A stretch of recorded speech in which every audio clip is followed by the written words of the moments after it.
एक सहरा से एक काफिला गुजर रहा था कि काफिले का पानी खत्म हो गया। काफिला में छोटे बड़े बूढ़े जवान और मर्द औरतें शामिल थे। प्यास की वजह से सबका बुरा हाल था और दूर तक पानी का निशान तक न था और पानी उनके पास एक कतरा तक बाकी ना रहा था।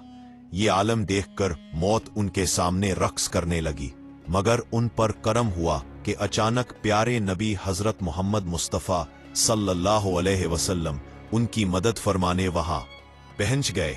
हुजूर को देखकर सबकी जान में जान आ गई और सब हुजूर के गिर्द जमा हो गए।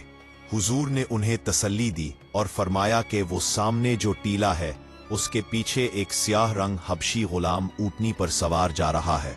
उसके पास पानी का एक मशकीज़ा है, उसको ऊँटनी समेत मेरे पास ले आओ।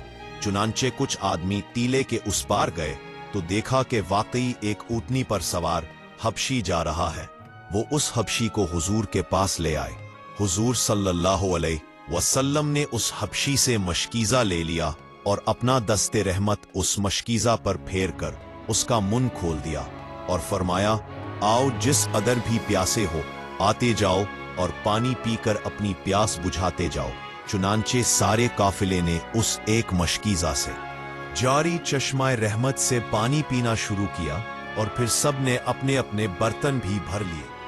सब के सब सैराब हो गए और सब बर्तन भी भर गए। हुजूर का ये मौजज़ा देखकर वो हबशी बड़ा हैरान हुआ और हुजूर के दस्ते अनवर चूमने लगा।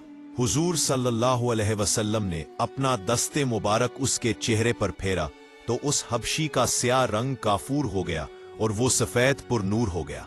फिर उस हबशी ने कलमा पढ़कर अपना दिल भी मुनव्वर कर लिया और मुसलमान हो कर जब वो अपने मालिक के पास पहुंचा तो मालिक ने पूछा, तुम कौन हो? वो बोला, मैं तुम्हारा गुलाम हूं। मालिक ने कहा, तुम गलत कहते हो, वो तो बड़ा स्याह रंग का था। वो बोला, ये ठीक है, मगर हाँ, इस मनबे नूर ज़ाते बाबरकात से मिलकर और उस पर ईमान लाकर आया हूं जिसने सारी कायनात को मुनव्वर फरमा दिया है।